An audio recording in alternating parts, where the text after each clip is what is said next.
मुरली अमृत की धारा है धारा, जो देती दुखों से किनारा।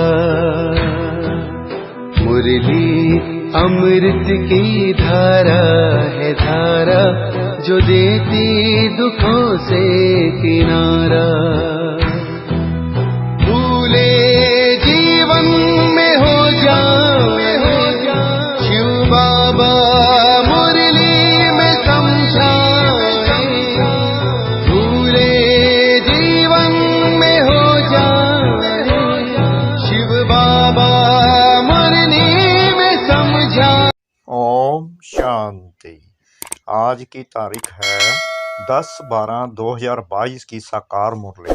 बाबा के महावाक्य। मीठे बच्चे तुम रूहानी अशुभ हो, तुम्हें विजयी रत्न बनने की रेस करनी है। महारथी अशुभ वह है जो राजाई पाने की रेस करे। प्रश्न, तुम बच्चों में सतो प्रधान पुरुषार्थी कौन और तमो पुरुषार्थी कौन? उत्तर, सतो प्रधान पुरुषार्थी वह जो रचेता और रचना को जानकर पुरुषार्थ करते हैं, जिनकी बुद्धि में सृष्टि के आदि मध्य अंत की नॉलेज घूमती रहती है, जिन्हें बाप की याद का शुद्ध अहंकार है। और तमो पुरुषार्थी वह जो कहते कल पहले जैसा पुरुषार्थ किया होगा वैसा कर लेंगे, जो मिलना होगा वह मिल जाएगा। गीत। दुखियों पर कुछ रहम करो, माँ बाप हमारे। दुखियों पे कुछ रहम करो, माँ बाप हमारे। भूले वो जिन्हें हम, वही बच्चे हैं तुम्हारे। दुखियों पे कुछ रहम करो, माँ। ओम शांति। जब यहाँ बैठते हैं तो जितना हो सके बाप की याद में रहना है। कल भी समझाया कि सारा कल्प तुम देह अभिमानी रहते हो। इस समय ही एक बार देही अभिमानी बनना पड़ता है। देह अभिमान छोड़ वापिस चलना है।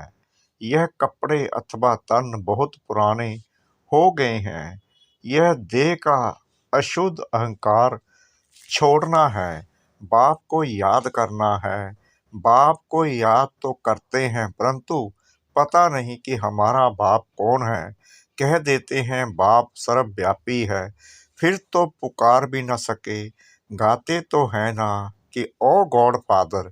जब किसी को दुख होता है तो गॉड को याद करते हैं, बुद्धि ऊपर चली जाती है। अगर भगत ही भगवान हो फिर तो भगवान को याद करने की दरकार ही ना पड़े, ना ऐसा कहना पड़े कि हे भगवान हम दुखी कंगाल हैं, भक्ति मार्ग में है दुख, इसलिए भगवान को याद करते हैं। मैं बच्चों को सुख देकर जाता हूँ तो उस सुख को सभी याद करते हैं। अविनाशी बाप अविनाशी सुख दे जाते हैं। अब तुम बच्चों का तीसरा नेत्र ज्ञान का खुला है, जिससे बाप रचयिता और उसकी रचना के आदि मध्य अंत को अच्छी रीति जान चुके हैं। कल जो घर में गीता पढ़ते थे, उस गीता से रचता और रचना का नॉलेज नहीं मिलता था, और ही रचना को भूल गए। रचता को भूले तो रचना को भी भूले। बाप तीसरा नेत्र ज्ञान का देकर समझाते हैं, राजयोग सिखलाते हैं, जिससे तुम स्वर्ग के मालिक बनेंगे। गीता पढ़ने से कोई स्वर्ग की याद नहीं आ सकती। कितने लेक्चर करते हैं, अब तुम बाप से डायरेक्ट सुनते हो तो रात दिन का फर्क फील होता है। उसमें तो रचना और रचना को ही भूल जाते हैं।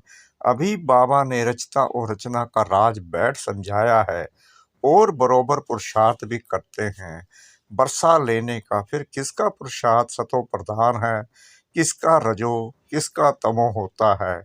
उत्तम मध्यम कनिष्ठ पुरुषार्थी हैं।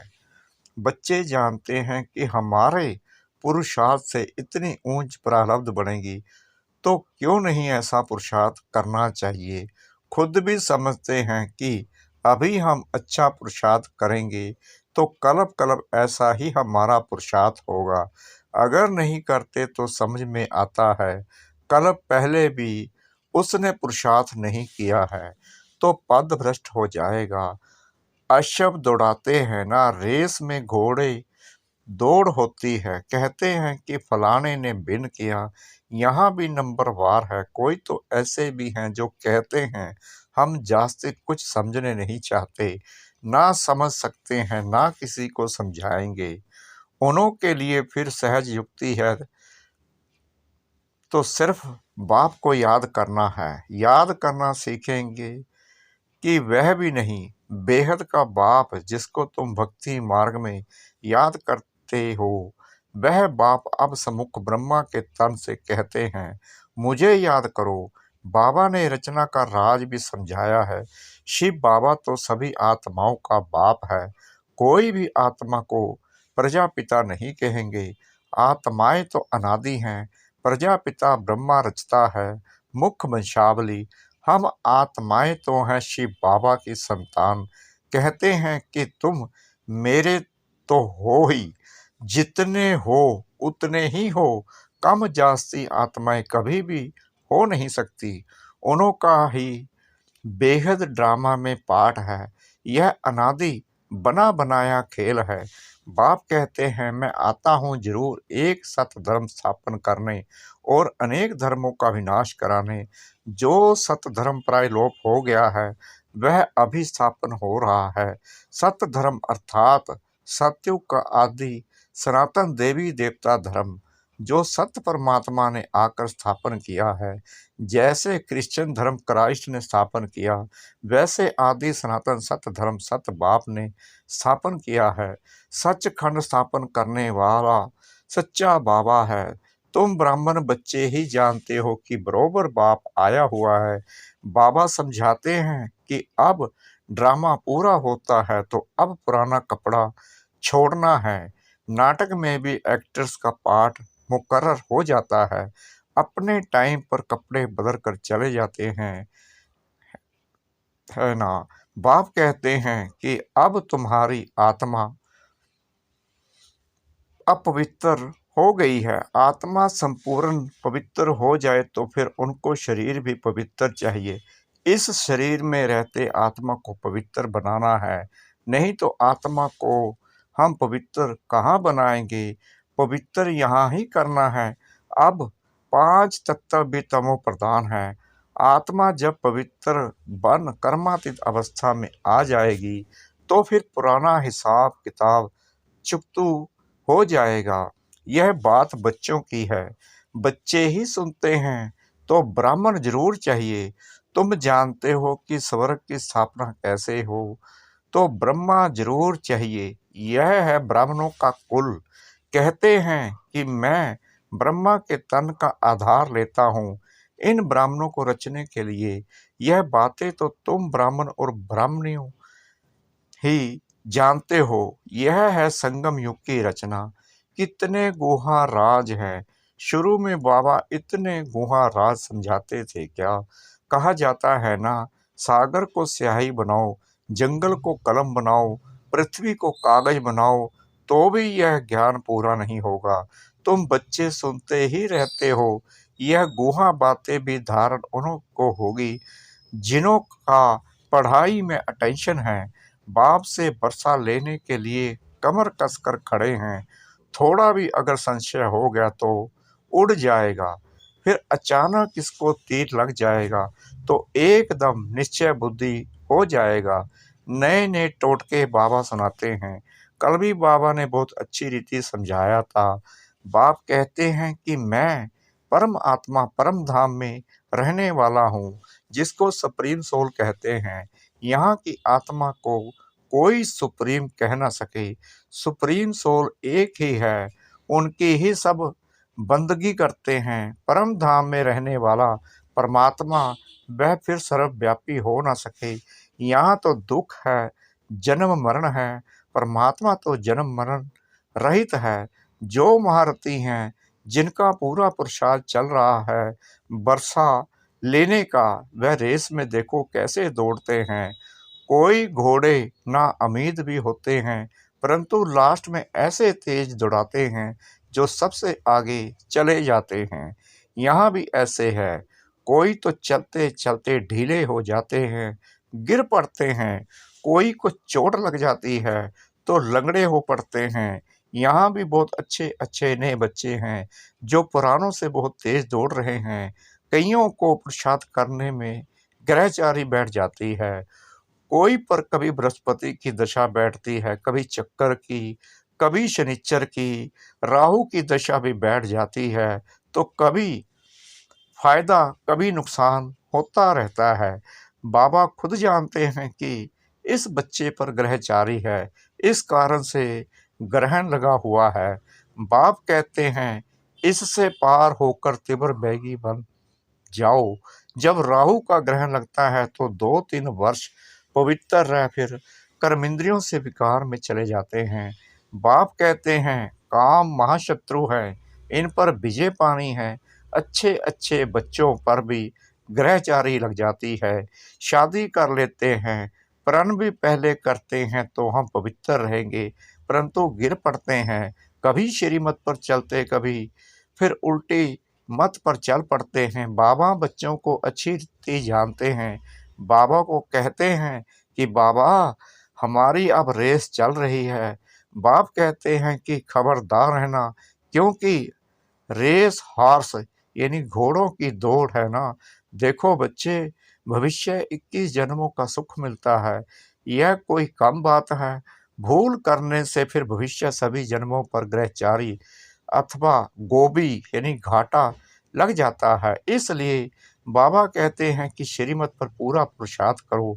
बाबा तो पहले से ही बता देते हैं, जितना पहलवान बनेंगे, ज्ञान योग में तीखे होंगे, उतना माया के तूफान भी जोर से आएंगे।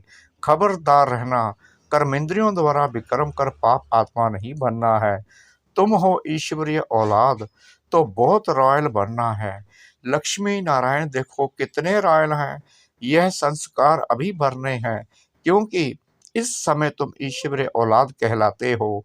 मान तुम्हारा अभी है, बलिहारी तो इस एक जन्म की माननी चाहिए, बाकी तो 84 जन्म ले पतित बनते ही आए हो। जब तक बाबा ना आए तब तक यह मनुष्य सृष्टि झाड़ जड़ी भूत तमो प्रधान होना ही है ना। इन लक्ष्मी नारायण को भी विश्व का मालिक उस मालिक ने बनाया। सोमनाथ का मंदिर भी बहुत नामी ग्रामी है, शिव बाबा ने धन दिया है, इसलिए उनके मंदिर में भी बहुत धन लगाया। पुजारी भी जब बनते हैं तो भी कितना धन रहता है। तो जितने मंदिर बनाए हैं तो पूज्य पड़े में कितना ना धन होगा। अभी तो है प्रजा का प्रजा पर राज्य, कुछ है नहीं। ब्रह्मा की रात है ना, फिर ब्रह्मा का दिन होता है तो स्वर्ग बन जाएगा, हीरे जवाहरों के महल बन जाएंगे। भला इतना सोना आएगा कहाँ से? वहाँ सोना तो मिट्टी मिसल होता है। दिखलाते हैं कि पहाड़ों में गरमाइश होती है तो फटते हैं, खानियों से ही सोना निकलता है। सोने की ईंटें बनाते होंगे जैसे माया मच्छंदर के खेल में दिखाते हैं।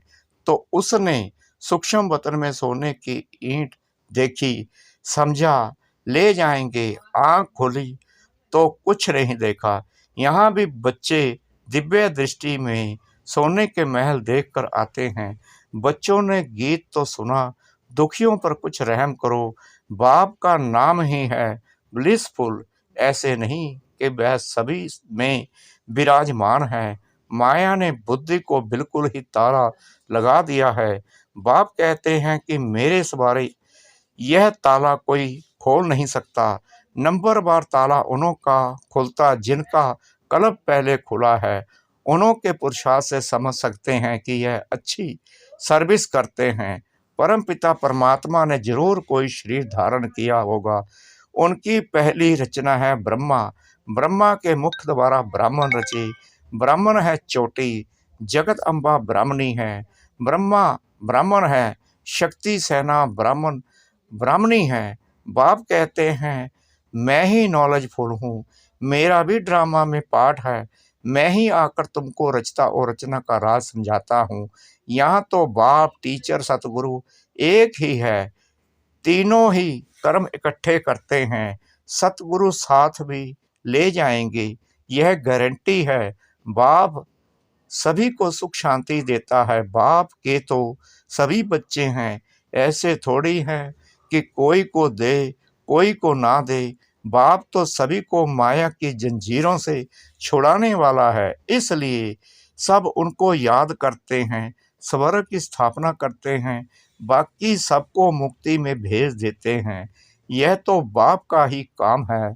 अच्छा, मीठे मीठे सिकलत बच्चों प्रति माता पिता बाप दादा का याद प्यार और गुड मॉर्निंग।